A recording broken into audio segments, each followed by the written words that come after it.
Բարև ձեզ արգելի հեռուստատողներ, մենք շարունակում ենք մեր աշխատանքները Պոլիտիկ.am-ի եթերում։ Այսօր իրական օրակարգի ֆորմատում մենք քննարկումներ ենք ունենալու քաղաքագետներ Երվանդ Բոզյանի եւ Ստեփան Դանելյանի հետ։ Այսօր խոսելու ենք վերջին շաբաթներին եւ ընդհանրապես վերջին 1-2 տարիներին Վրաստանում տեղի ունեցող իրադարձությունների մասին, բայց ոչ թե զուտ ներվրաստանյան օրակարգը քննարկելու, այլ դա համեմատելու մեզ հետ տեղի ունեցողի հետ։ Վրաստանում ըստ էության իշխանությունը դեմ դուրս գալով հավաքական արևմուտքին կարողանում է պաշտպանել իր ազգային շահերը եւ դա բերում է հակադրության, կոնֆլիկտի եւ արևմուտքի ֆինանսավորումը վայելող տարբեր կազմակերպություններ, գործիչներ, քաղաքական միավորներ անընդհատ փորձում են դեստաբիլիզացնել իրավիճակը Վրաստանում, Թբիլիսի քաղաքապետի ընտրություններից հետո էլի մարդիկ փողոց դուրս եկան եւ անկայունությունը թվում էր թե էլի Վրաստանի հիմքերը պիտի տեղաշարժեն, հա։ Նախ եկեք սկսենք նրանից թե ընդհանրապես ինչ է տեղի ունենում Վրաստանում։ Վրաստանի իշխանությունները ռուսական գործակալներ են դրա համար է արևմուտքի իրենց դեմ պայքարում թե Վրաստանի իշխանությունները չեն ուզում դառնալ գործիք արևմուտքի դեմ ձեռքին եւ դրա համար են իրենց դեմ պայքարում խնդրեմ պարոն Դանելյան։ Նախ ես չեմ համաձայնի, որ Վրաստանի իշխանությունները արևմուտքի դեմ են դուրս եկել։ Վրաստանի իշխանությունները ուղղակի ուզում են հավասարակշռված քաղաքականություն վարել եւ այստեղ տեղին է հիշեցնել Վրաստանի քաղաքապետ Կալաձե խոսքերը, ինքը ասում էր, որ դիվանագետներից մեկ արևմտյան իրեն ասում էր, գիտեք ինչ պատերազմ սկսեք Ռուսաստանի հետ, բայց Կալաձեն ասում է մենք մի 2-3 օր հազիվ լավագույն դեպքում դիմադրենք, ասում է ոչինչ, հետո պարտիզանական պայքար սկսեք։ Այսինքն արևմտյան ծրագիրը այն է, որպեսզի Վրաստանը դառնա Ուկրաինա, բայց չունենալով ոչ մարդկային ռեսուրսները, ոչ ստրատեգիական խորություն, այսինքն Վրաստանը ժողովրդական լեզվով ասած մատաղ էին անում։ Վրաստանը ուղղակի իր շահերով է շարժվում, ի պատիվ Վրաստանի ղեկավարության, եւ դա շատ կարեւոր է նաեւ մեզ համար։ Ինչի համար, որովհետեւ մենք եթե հյուսիս-հարավ ճանապարհ կառուցվի, ապա բնականաբար դա Վրաստանի միջոցով պետք է լինի, մենք Սևծովի չեն կարող դուրս գալ առանց Վրաստանի։ Վրաստանը դաս է հավաքել 2008 թվականից, երբ որ իրեն պատերազմի տարան, եւ ըստ էության ոչ մի աջակցություն չեղավ, ասեն դուք տեսեք ինչ եք անում, հա, զոհաբերեցին Վրաստանին։ Հիմա Վրաստանը արդեն խելք են հավաքել եւ Վրաստանը անում է շատ կարեւոր գործ կամ Վրաստանի իշխանությունները, նաեւ Հայաստանին շանս տալով աշխարհաքաղաքական առումով որոշակի դերակատարություն ունենալ։ Խնդրեմ պարոն։ Տեսեք, ընդհանուր առմամբ միջազգային փորձագետներ, արևմտյան փորձագետները արձանագրեցին, որ պոստսովետական տարածքում հնարավոր հեղափոխությունները սկսվեց Վրաստանով եւ այն ավարտվում է Վրաստանով, այսինքն վերջնավ սկսվեց հաջող Վրաստանով եւ վերջնարդյունքում սա վերջին գունավոր հեղափոխության փորձն էր, որը անհաջողությամբ ավարտվեց Վրաստանով եւ նույնիսկ արևմտյան փորձագետները արձանագրում են, որ այս Վրաստանի, այսպես ասած, փորձով վերջակետ է դրվում ընդհանրապես պոստսովետական երկրների եւ արևելյան Եվրոպայի գունավոր հեղափոխությունների հետագա, այսպես հաջող գործընթացը։ Դա շատ ավելի խորը պատճառներ ունի, որովհետեւ սկզբնական փուլում իրենք հաջողվեցին, որովհետեւ սկզբնական փուլում այդ երկրները բավականին լուրջ ճգնաժամերի մեջ էին հայտնված, Ուկրաինան, Մոլդովան, Հայաստանը, Վրաստանը, արևելյան մի շարք Եվրոպայի երկրներ, իսկ հիմա նույն ճգնաժամի մեջ է հայտնվել արդեն եվրոպական երկրները։ Միացյալ Նահանգների ճգնաժամից, երբ որ Թրամփը եկավ իշխանության, դա եւ իրենց մոտ են սպասվում հեղափոխություններ։ Չէ, իրենց մոտ կատարվեց հակահեղափոխություն, այսինքն այդ գունավոր հեղափոխության հակառակ հեղափոխությունը կատարվեց Թրամփի հաղթանակով եւ արդեն արևմտյան փորձագետները նշում են, որ Թրամփի հաղթանակով հիմք է դրվում արևմտյան Եվրոպաներում կատարվել հակագունավոր հեղափոխություններ, այսինքն պահպանողական հեղափոխություններ։ Այդպիսի հեղափոխություն սպասվում է Ֆրանսիայում, սպասվում է Իտալիայում արդեն մասնակիորեն համարվում է, որ կատարվել է, այդպիսի process սպասվում է Իսպանիայում, Գերմանիայում է սպասվում եւ Մեծ Բրիտանիայում է սպասվում։ Ռումինիայում փորձ եղավ, թույլ չտվեցին, Մոլդովայում թույլ չտվեցին, բայց Լեհաստանում մասնակիորեն դա կատարվեց, Սլովակիայում կատարվեց, Հունգարիայում շուտ բանից արդեն կար, Չեխիայում արդեն գալիս են եվրոսկեպտիկները, որոնք արդեն էլ գունավոր հեղափոխության դեմ են, եւ ըստ էության սա մի հատ մեծ ալիք է, որը արձանագրում է, որ գունավոր հեղափոխությունների, այսպես ասած, պատվիրատուներն ու հիմնադիրները իրանք տանուլ են տալիս արդեն ամբողջ արևմտյան երկրներով մեկ, եւ Վրաստանի փորձը, անհաջող փորձը, դրա վառ վկայությունն էր։ Տեղական մակարդակով այդ հոկտեմբերի 4-ի իրադարձությունները դա զուտ վերջին շանսն էր, որովհետեւ դու գիտեք, որ այդ ժամանակ Վրաստանի ընդդիմությունը պարակտվեց այդ ընտրությունները, որտեղ տեղական ընտրություններով մի մասը ասեց պետք է մասնակցենք, մի մասը ասեց չենք մասնակցելու, արդյունքում դրա պարակման արդյունքում իշխանությունը մոտավորապես 70-80% ձեն հավաքեց, որը վերջնականապես հիմա այսօրվա դրությամբ ունեն արդեն պարակտված ընդդիմություն Վրաստանում, իրանք հիմնական մաշտ պայքարում են իրար դեմ, այլ ոչ թե իշխանության դեմ, որը եւս վկայություն է այն բանի, որ այդ ընդդիմությունը, որ ձևավորվել էր Վրաստանում, իրանք հիմնականում ձևավորվել էին գրանտային միջոցների հիման վրա են այդ ընտրությունները, ընդդիմությունը ձևավորվեց եւ մեծ հաշվով այն եվրոպական երազանքը, որ իրենք ներկայացնում են, իրականում եվրոպական երազանքը մնացել է վրացիների մեջ, բայց բոլորը հասկանում են, որ իրենք ուզում են եվրոպական երազանք առանց մանրադրամ դառնալու, առանց եվրոպական պոլիգոն դառնալու։ Առանց եվրոպական պոլիգոն Ամբողջան, մի միջանկյալ հարց երկուսից ինձ շատ հետաքրքիր է։ Տեսեք, մենք խոսեցինք գունավոր հեղափոխություններից, այդ հեղափոխությունները post-սովետական բոլոր երկրներում եղել են, բացի Ռուսաստանից եւ Ադրբեջանից։ Ռուսաստանը մի կողմ ենք տոնում, ինչու Ադրբեջանում տեղի չունեցավ գունավոր հեղափոխություն։ Դրանք Ռուսաստանում էլ է եղել, ինչ որ իմաստով Ելցինյան հեղափոխությունը համարվում են այդպիսի հեղափոխություն։ Այդտեղ որ գնանք Ադրբեջանում եղել է Էլչիբե, չգիտեմ, դրա մասին չի խոսքը նոր 2000-ականներին այդ հեղափոխությունների ալիքը որ եկավ, հա, վարդերի հեղափոխություններից մինչև կակաչների հեղափոխություն, Կիրգիզիայից մինչև Ղրղստանից մինչև Վրաստան, արդեն Հայաստան 2018-ին, հա, ինչու Ադրբեջանը խուսափեց այդ ճանապարհից։ Մինչև Ադրբեջանին գալը հասկանանք, որ գունավոր հեղափոխությունները դա ինչ որ տարածքներ գրավելու եւ աշխարհակաղակական կոնտուրը փոխելու գործիք է եւ իմ յալու դա շատ큰 գործիք է, նույնիսկ ֆրանսիական հեղափոխությունը համարում են անգլիական պրոյեկտ, այսինքն գունավոր հեղափոխություն եւ այն ժամանակվա հեղափոխության ժամանակ Բրիտանիայի վարչապետը Պիտ Կրտսերը ասում էր, մեզ 25 միլիոն ֆունտ ստերլինգ նստեց ֆրանսիական հեղափոխությունը։ Սովետական միություններ 1920-ական թվականին Կոմենտերնի միջով հեղափոխություններ կազմակերպում, սկզբից Եվրոպայում, հետո Արևելքում։ Հիմա Արևմուտքն է հեղափոխություններ կազմակերպում։ Ես ձեզ ուզում եմ հիշեցնել մի բան, երբ որ 2018 թվականին Հայաստանում, այսպես ասած, ճակերտներում հեղափոխություն տեղի ունեցավ, այդ ժամանակ Ռուսաստանում հիշում եք, միտինգ հանրահավաքներ են լինում եւ ասում են ուզում ենք այնպես լինի, ինչպես Հայաստանում, хотим как в Армении, չէ՞։ Եվ Հայաստանը հեղափոխություն արտահանող տարածք է դարձել ըստ էության Ռուսաստանում եւ վտանգ էր ներկայացնում։ Հայաստանի ղեկավարությունը 19 թվականին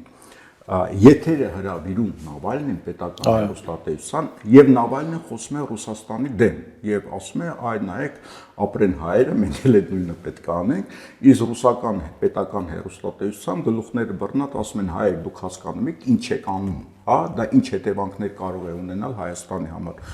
20 թվականին պատերազմից առաջ Բելարուսիայում հիշում եք ինչ դեպքեր են տեղի ունենում եւ ըստ էության արդեն մազեր մնացել որ Բելարուսիան էլ մոռացա երեք երկրները որտեղ 2000-ական այսինքն 90-ականներին ինչ որ տեղի ունեցել դրանից հետո մոտավորապես 10 երկրներում կատարվել են գունավոր հեղափոխություն Կակաշների հեղափոխությունը ինչու Ադրբեջանը խուսափեց ինձ այս հարցն է դա պատասխան դրա թե չէ Ես կարծում եմ երկու պատճառ կա Առաջի պատճառը այն է, որ Ադրբեջանի ղեկավարությունը այդ ամիջը շատ լավ հասկանում էր Ալիևը, եւ այդ գրանտային ծրագրերը արդեն դեռևս 10 տարի առաջ իրենք բոլորի առաջ փակել էին։ Այսինքն իրենք ցույց չեն տալի, որպեսզի իրենց մոտ 5-րդ շարասյուն լինի։ Եվ երկրորդ պատճառը, ավելի կարևոր պատճառը այն էր, որ Վրաստանին Ադրբեջանը Թուրքիան դիտարկում էր որպես իր տարածք եւ ապագայում ՆԱՏՕ-ի անդամ երկիր եւ Ադրբեջանը պետք է Հայաստանի դեմ օգտագործեն հենց այս Զանգեզուրի միջանցք ասվածի համար։ Այսինքն Ադրբեջանի վեկտորի փոփոխությունն աշխարհակահաղական այլ ճանապարհով է լինելու պետության ղեկավարության կողմից եւ այդ process-ը ուղղված էր Հայաստանի շահերի դեմ իսկ Ադրբեջանում արևմուտքը հեղափոխություն անելու նպատակ չուներ հակառակ իրեն պետք էր ուժեղ իշխանություն որպեսզի թուրքական աշխարհը ստեղծվի արդեն Ռուսաստանի եւ Իրանի դեմ այսինքն Ադրբեջանում այդ խնդիրը նույնիսկ դրված չէր նաեւ կրկնեմ Ադրբեջանի իշխանությունը դա շատ լավ հասկանում էր ես մի փոքր խմբագրեմ իմ ընկերոջը որովհետեւ դրա մասին բաց ներկայացրել է Ռիչարդ Մուրը հոկտեմբերի 1-ին Ստամբուլում այդ ձեր հարցի պատասխանը հետաքրքիր հոդված է հա տեսեք Ստեփանի ասածը ճիշտ է բայց մասնակիորեն ես կփորձեմ խմբագրեմ ինչու ինքը ներկայացնում է որ արևմուտքը այդպիսի ծրագրեր չուներ Ադրբեջանում եւ Թուրքիայում կարող եմ ասեմ որ արևմուտքում այդ հարցի շուրջ կար վեճ այսինքն իրենք Հայաստանի, Վրաստանի, Ուկրաինայի եւ բանի Բելարուսի, Մոլդովայի մասով միակարծիք էին, իսկ Թուրքիայի եւ Ադրբեջանի մասիվ կար վեճ։ Անել թե չանել։ Այո, սորոսական շրջանակները կողմ էին, որ դա արվի, իսկ Մուրը, Ռիչարդ Մուրը հայտարարեց, որ այդ հարցի շուրջ մենք ունենք տարաձայնություն սորոսական շրջանակների հետ, որովհետեւ մենք համարում ենք, որ Թուրքիան եւ Ադրբեջանը, քանի որ մեծ Թուրանի ծրագիր պետք է իրականացնենք, մեզ պետք է որ այնտեղ լինեին ազգային ուժեր։ Եվ մեզ պետք չէր, որ այդտեղ գարեր, այսպես ասած, գլոբալիստական ուժեր բերեին։ Եվ այդ իմաստով ինքը ասաց, որ մենք Թուրքիայի հետ կապված ունեցել ենք ընդհանրապես երկու վեճ՝ Պաղեստինի հարցում եւ Կիպրոսի հարցում։ Մնացած բոլոր հարցերում մենք կոնկրետ այդ երկու երկրների նկատմամբ մենք ունեցել ենք միակարծիք այն, որ մենք պետք է աջակցենք Էրդողանին, պետք է աջակցենք Ադրբեջանին։ Ընդ որում ինքը ասում էր, որ երբ որ 2016 թվականի ռազմական հեղաշրջման փորձ եղավ Էրդողանի դեմ, ամբողջ գլոբալիստական արևմուտքը կողմ էր այդպես ասած բանի այդ բանակի եւ միայն Մեծ Բրիտանիան եւ անձամբ ինքն էր որ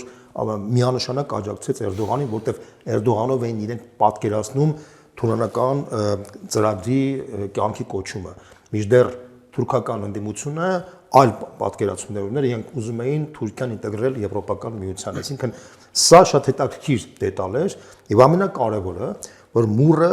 ինքը շատ հետաքրքիր դետալ նաև բացեց։ Ինքը ասաց, որ մենք բոլոր երկրներում բերում ենք իշխանության մարդկանց, ովքեր որ պետք է ջարդեն իրենց ազգային կոդերը եւ որպես օրինակ բերեց իր օրինակը։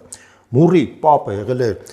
ինքը ցակում իռլանդացի է։ Մուրի պապը եղել է իռլանդական բանակի հերոս, պայքարել է բրիտանական իմպերիայի դեմ, անկախության համար եւ նույն շքանշան է ստացել Իռլանդիայի նախագահի կողմից։ Եվ ինքը հպարտանում էր, որ իմ պապը Նելով իռլանդացի պայքարել է մեր գլխավոր աղյանի դեմ, ես ինքս գնացել եմ պապուս արժեքների դեմ եւ յուրօրինակ շքանշան եմ ստացել բրիտանական իմպերիայի կողմից դառնալով մի վեցի ղեկավար։ Եվ ամենահետաքրքիրը կայանում է նրա մեջ, որ ինքը փաստացի դա այսպես ասած բան է իր վերջի ելույթներ, որտեղ ինքը թողեց մի վեցի ղեկը եւ մի վեցի ղեկավար դարձավ հոկտեմբերի 1-ից արդեն Blaise Metrevellin, որը ցակումով ռուս է, ռուս։ Հրյա է Երևան։ Ну Ռուսաստանի, հա, բայց Ռուսաստանի, այսպես ասած, հրյա կամ ռուսեր հիմա չգիտեմ, հա, Դաբրաբորսկի ազգանունով, որի նու դժվար հրյա, որտեվ իր պապը բանը երկրորդ համաշխարհային պատերազմի ժամանակ անցել էր գերմանացիների կողմով Վլասովի բանակի մեջ էր մտել, պատկերացնում եք եւ դառել էր գեստապոյի աշխատող իր պապը եւ այդ Blaise Metrevellin-ի մայրը երկրորդ անգամ որ ամուսնացել էր հիմա տեսեք շատ Նիկոլ Փաշինյանը ինչ իր պապի ես որտեղ Փաշինյանի պապն էլ անցել էր ես դա եմ ուզում ասեմ ուշադիր տեսեք ինչ եմ ասում ինքը բանը ասում էր Մուրը ասում էր որ մենք որպեսի կարողանանք բոլոր երկրներում դեմոկրատական հեղափոխություններ անցկացնենք մենք պետք է բերենք իշխանության մարդկանց, ովքեր որ ջարդեն իրենց ազգային կոդը։ Ուշադրություն դարձրեք, որ Նիկոլ Փաշինյանի 2018 թվականի հեղափոխության ժամանակ հանդես էր գալիս Մոնթե Մելքոնյանի կերպարով։ Մոնթե Մելքոնյանի կերպարով հանդես էր գալիս, որպեսի Մոնթե Մելքոնյանի արժեքները ոչնչացնի։ Նույնը Արամ Զավենի Սարգսյանին փաստորեն իրենք խաղի մեջ են մտցրել որպես Վազգեն Սարգսյանի եղբայր, որպեսզի ոչնչացնի Վազգեն Սարգսյանի արժեքները։ Նույնը կարելի ասել Արգիշտի Մեխակյանի, այսպես ասած, դերակատարումը Էջմիածնում, որը փաստորեն իր հարազատ հոր արժեքները պետք է ոչնչացնի։ Սա մուրը հպարտությամբ հայտարարում է, որ իրենց կոնցեպտն է։ Իրենք բերում են այդպիսի մարդ Սանդուին Մոլդովայում, այդպես մարդ բերում են Զելենսկիին Ուկրաինայում, այդպիսի մարդ բերում են Սաակաշվիլին եւ ընդհանրապես ինքը ասում է, որ մեր կոնցեպտը կայանում է նրա մեջ, որ բոլոր երկրներում մենք պետք է բերենք մարդկանց, ովքեր որ այդ կաղապարներից դուրս են գալիս եւ այսպես ասած իրենց ազգային կոդի դեմ են գնում։ Ինչով էր դա հիմնավորում, ասում էր, որ որպեսզի մենք կարողանանք համաշխարհային գլոբալիստական միասնություն ստեղծենք, մենք որպեսզի հակասությունները թույլատնենք երկրների միջև, մենք պետք է բոլոր երկրներում բերենք ուժեր, ովքեր որ երկրների ազգային կոդերի դեմ են աշխատում, որպեսզի համերաշխություն լինի եւ ասում էր, որ միակ բացառությունը իրեն բանով դա պետք է միակ թուրքական աշխարհը լիներ, որովհետեւ թուրքական աշխարհը Եվրազիան պոտենցիալ հնարավորություն կա կիսելու եւ իրենք մեծ հենակետ կարան դառնան ընդդեմ Ռուսաստանի եւ Չինաստանի։ Սա մուրի ելույթներ, որը արժեր, որ դրա մասին ասենք հայ հասարակությունը լավ պատկերացներ, որտեղ դրանով անուղակի ինքնախոստովանական ցուցմունք էր տալիս, որ փաստացի 2018 թվականին իրենք ներդրում են ունեցել, որտեղ ինքը ասում էր, որ մենք Էրդողանի հետ համատեղ շատ ուղիղ ասում է, որ հա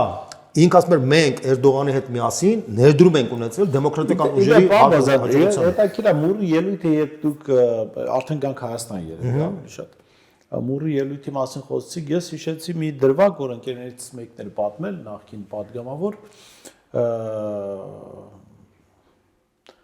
Փաշինյանը եղել է Բրիտանիա այցելության падգամավորական խմբի մեջ եւ ամեն անգամ ասում է, երբ որ մենք գնում էինք Լոնդոն, Փաշինյանը գրեթե մեկ օր կորում էր։ Մենք չգիտենք ինքը ուր է գնում, ասում էր, որ ծանոթ չունի այստեղ, բայց մեկ օր իրեն տեսնել չէր լինում եւ սա հետաքրքիր, այսպես ես կարող եմ որովհետեւ իրենց պապերի հետագիծները շատ նման։ Այո, թեման կստելու էլի։ Նախ մուրը կարճ մուրի մասին մի բան ավելացնեմ, ինքը մի վեցի ղեկավար դարավ հենց պատերազմի ժամանակ եւ ինքը ըստ էության այդ պատերազմի մենեջերն էր եւ Բրիտանիան մեծ դեր կատարեց։ Եվ կան տեղեկություններ, որ երբ որ նոյեմբերի 9-ին այդ բանը ստորագրվեց, հռչակագիրը, հայտարարությունը, հաջորդ օրը ինքը միանգամից հայտնվեց Ստամբուլում եւ որտեղ ինքը Էրդողանին բողոքում էր, թե ինչի Թուրքիան համաձայնեց, որ պատերազմը կանգնի եւ պատերազմը պետք էր միջև վերջ ավարտել։ Երկրորդը,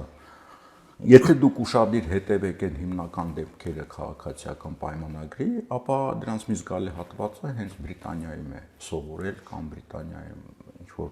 դասընթացներ անցել եւ նաեւ շատ ակտիվ էր Բրիտանիայի դեսպանատունը։ Դե նախորդ եթերում մենք խոսում էինք, դուք եք խոսում այդ թվում չինական առաջարկների մերժման մասին Հայաստանի կառավարության կողմից, մասնավորապես Տիգրան Ավինյան սովորել Լոնդոնում։ Եվ ոչ միայն Տիգրան Ավինյանը, եւ նաեւ մի բրիտանական հասարակական կազմակերպություն կար Պրագայում, դեռևս մինչև 18 թվականը, որտեղ շատ հասարակական կազմակերպություններ ղեկավարներ, որ հիմա ակտիվ են քաղաքական դաշտում, այնտեղ դասընթացներ են անցել եւ պարզ չի ինչ պարտավորություններ են իրենց վրա վերցրել։ Այսինքն 18 թվականն է ինչ տեղի ունեցել, հիմնական մենեջերը Բրիտանիան։ Մենք հիմա կարող ենք գալով Հայաստան ասել, որ համեմատելով Վրաստանի հետ, որ Վրաստանում իշխանությունը վերցրել են ազգային շահեր հետապնդող ուժեր, Հայաստանում իշխանությունը ցավոք սրտի ամուր կերպով այս պահին դեռ գտնվում է գործակալական ցանցի ներքին։ Միանշանակ։ Եվ այդ գործակալական ցանցը սպասարկում է իր տերերին, որոնք Հայաստանի եւ հայության հետ կապ չունեն։ Ոչ միայն կապ չունեն, Հակառակ շահերն։ հակառակ շահերն։ Տեսեք, Վրաստանը այսօրվա իշխանությունով հռչակել է, որ ինքը փորձում է խաղաղության խաչմերուկի մեջ հաստատվել, անվանում հյուսիս-հարավ եւ արևելք-արևմուտք ծրագրերի շրջանակներում։ Վրաստանը շատ լավ հասկանում է, որ այդ ծրագրերի մեջ առյուծի բաժինը Չինաստանին է պատկանում եւ ինքը հսկայական չինական ներդրումներ են մտած արդեն Վրաստանում։ Եթե դուք նկատեք, ուրեմն բոլոր կառույցները, շինարարական բաների առյուծի բաժինը չինական ընկերություններն են կյանքի կոչում։ Ես ասեմ դες, որ օրինակ ես մի օրինակ բերեմ, շատ մասնավոր օրինակ եմ ասում, բանից Թիֆլիսից մինչև Բաթում կառուցվել է չինական ընկերությունների կողմից մոտարապես 60 քանի 65 թե 66 բաներ, թունելներ եւ մոտարապես 56-57 կիլոմետր երկու կողմանի, հա? Եվ սա ֆանտաստիկ ծրագիր է, ընդհանրապես մի քանի կարճ 2 թե 3 տարվա ընթացքում։ Եվ հիմա նույն բանը իրենք կառուցում են դեպի Լարսի ճանապարհով եւ երկրորդ կարող ասեմ Թիֆլիսում այնպիսի մի շինարարական բում է եւ չինական ընկերությունների կողմից, իսկ դրան գումարած նաեւ Չինաստանը վերցրել է պատասխանատվություն Անակլա նավահանգստի կառուցմանը, որովհետեւ ինչ են իրանք այդ որոշումը կայացրել, որտեղ առյուծի բաժինը ապրանքահոսքի, դա չինական ապրանքները պետք է գնա դեպի Եվրոպա, այդ երկիրը չի կարող հակաեվրոպական լինի, բայց մյուս կողմից քանի որ ինքը Չինաստանն է ամենամեծ շահագրված է, ինքը կարելի ասել չինամետ իշխանություն է ավելի շատ եւ միաժամանակ ինքը ուզում է որպեսի բալանսավորված լինի, ինքը կողմ է որպեսի հյուսիս-հարավ համակարգն աշխատի։ Այստեղ կարելի է ասել, Եվ ըստ Չինա ոչ թե Չինամետ, այլ Վրաստանի իշխանությունները հետապնդելով իր ազգային շահերը լավ հասկանում, որ Չինաստանը պատրաստ է տալ փող, դրա դիմաց չպահանջել, որ Վրաստանը որևէ մեկի դեմ պատերազմի։ Պլյուս դրան ինքը սպասարկում է եվրոպացիները շահերով եվրոպական ապրանք դեպի Եվրոպա է գնալու, չինական շահերով չինական ապրանքներն են գնում, ռուսական շահերով հյուսիս-հարավն է աշխատելու։ Իսկ ինքը ազգային շահ ինչ է նշանակում, երբ որ դու փորձում ես համադրել Չինաստանի, Ռուսաստանի, Միացյալ Նահանգների, Արևմուտքի շահերը, Թուրքիայի շահերը, որ դու համադրում ես իրար, դա կոչվում է ազգային շահ։ Ազգային շահը չի նշանակում, որ մեկի ուղղությամբ գնաս։ Ազգային շահը նշանակում է, որ դու կարողանաս բոլոր շահերը համադրելով կարողանաս բալանսի բերես եւ քո շահը առաջ տանես։ Վրաստանը դա է անում։ Ինչի է դժգոհում Միացյալ բանը եվրոպացիները, որովհետեւ դա հակագլոբալիստական ուժ է։ Ինչի Տրամպը մինչև հիմա չի հաստատում հարաբերությունները։ Օրինակ, այսօրվա Վրաստանի իշխանությունը առաջարկում է հաստատել։ Շատ պարզ ես գիտեմ, որ կուլիսային բանակցություններ են ընթանում եւ Տրամպը ասում է, որ Անակլայի նավանգը տվեք մեզ, մենք միանգամից կհաստատենք ձեր հարաբերությունները եւ միանշանակ կճանաչենք ձեր լեգիտիմությունը, բայց Վրաստանի կառույցը մերժում է, որտեղ Անակլայում հսկայական ներդրումների ծրագիր ունի Չինաստանը եւ չինական ապրանքների համար է գնում, եթե ինքը դա հանձնի Միացյալ Նահանգներին, պատկերացնեք Միացյալ Նահանգները առևտրային պատերազմի մեջ են Չինաստանի հետ եւ պետք է սպասարկեն չի աշխատի։ Հա, պետք է սպասարկեն չինական ապրանքները, դա նոնսենս է։ Եվ իրանք ասում են, մենք փորձում ենք գտնել Միացյալ Նահանգների համար մեկ ուրիշ տիրույթ, որտեղ կարող ենք համադրենք մեր շահերը։ Նույնը պետք է անենք մեզ։ Մենք էլ պետք է Տրամպի իշխանության հետ փորձենք աշխատել, վարչակազմի հետ ներողություն, պետք է փորձենք աշխատել, որովհետև Միացյալ Նահանգների հետ հատկապես Տրամպի պարագայում շատ հետաքրքիր ծրագրեր կարող են ունենալ, բայց ոչ Զանգեզուրի Բիչանսկի հետ կապված, այլ տարբեր հետաքրքիր ծրագրեր կան, որ մենք կարող ենք Բանոց, ես իհարկե ափսոսում եմ, որ շատերը չեն ծանոթացել ժամը հրապարակված այդ հոդվածին, Ռիչարդ Մուրի ելույթին նվիրված, բայց երբ որ մենք ելույթի տրամաբանությունն ենք վերցանում, ստացվում որ Մուրը ընդունում է, որ Փաշինյանն իրենց գործակալն է, որտեղ իրականացնում է այն ինչ որ իրենք անում են այս տարածաշրջանում եւ աշխարհում։ Եվ Երևան էր այցելում իր հետ հանդիպելու եւ պայմանավորվում։ Մուրը Երևան երբ անգամ։ Հիմա նաեւ ինձ գիտեք ինչն է հետաքրքրում, որ դուք ավելի շուտ կասեք Վրաստանում այդպես է թե ոչ։ Մեր հերոստատեսությունը եւ մեր մեդիա դաշտը հիմնականում շատ քիչ կարելի է այսպիսի քննարկումներ լսել եւ տարածաշրջանային երկրների դիրքորոշումներն են վերլուծվում աշխարհակահաղական խաղացողների եւ սա մեծ բաց է, որովհետեւ սա մեկ որ բաց է, մյուս կողմից դաշտում լի են հատկապես հանրային հեռուստաընկերությունը դրանց լի տեղ է տալիս մանիպուլյատորների։ Եվ այդ ստացվում է, որ հասարակությունը մեր տարածաշրջանում, աշխարհում տեղ ունեցող գործընթացների մասին իրական պատկերացում չունի։ Այսինքն հիմա եթե մենք որ Մուրի մասին, Մուրի ելույթի վրա հիմնված այդ հոդվածը տանք մեր քաղաքացիներին ընթերցելու, երևի շատերը ուղղակի ասել թե սա հեքիաթ է, ինչա որ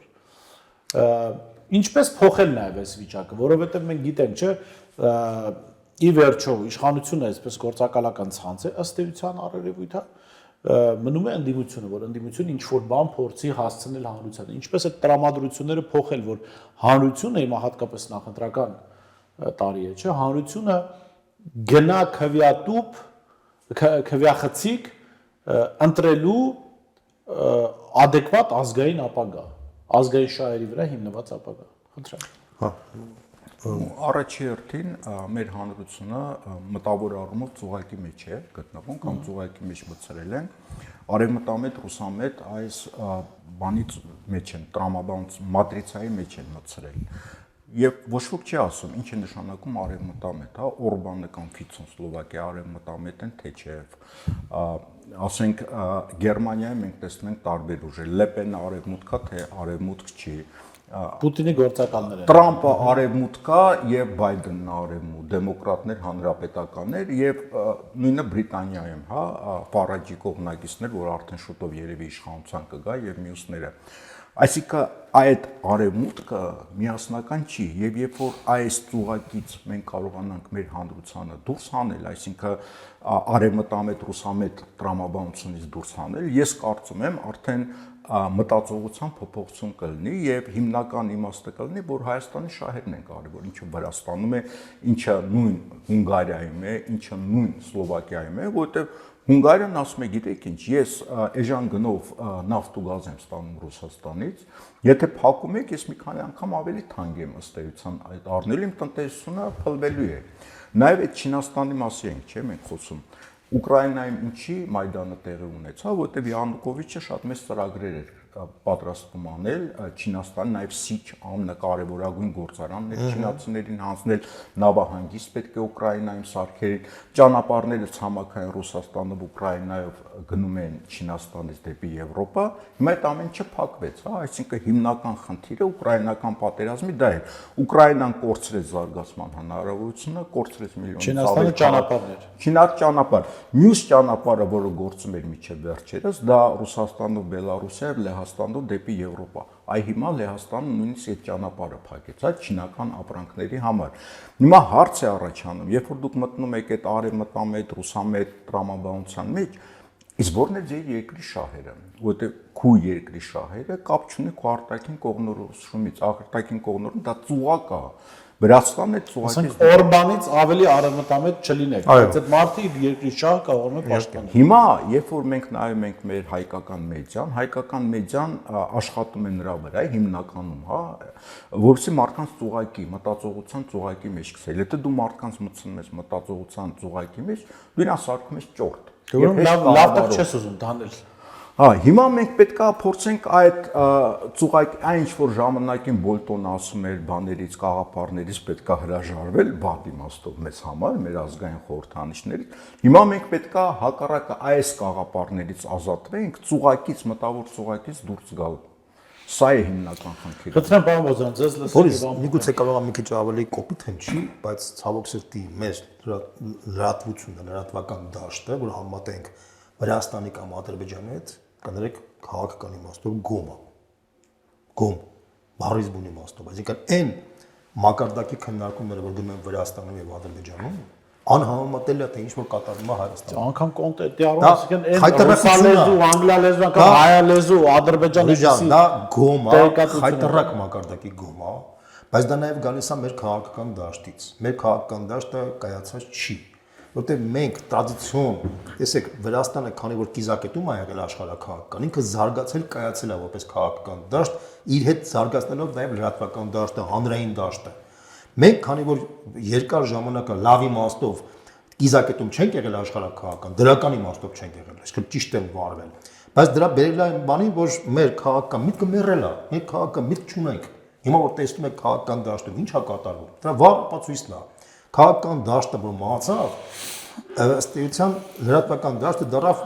մուտիլովկաների դաշտ, որը օբյեկտիվորեն չի կարող այս տիպի խնդիրները քննարկել, որ մենք հիմա քննարկում ենք։ Եվ այդ իմաստով ես իսկապես շատ կարևոր եմ համարում, որտեղ նույն Մայր Հայաստանում մենք գիտենք, որ ծրագրեր կան, որ մենք իսկապես կոնֆերանսներ աշխատացնենք, քաղաքագիտական կոնֆերանսներ, քաղաքագիտական ֆորումներ անենք, որպեսզի քննարկենք ոչ թե մուտիլոկական նեղանձնական խնդիրներ, այլ գլոբալ իմաստով Հայաստանին հուզող խնդիրներ կապված եւ հայ-թուրքական հարաբերությունների հետ կապված եւ խաղաղության խաչմերու, իրական խաղաղության խաչմերուկի հետ կապված եւ պատերազմի եւ խաղաղության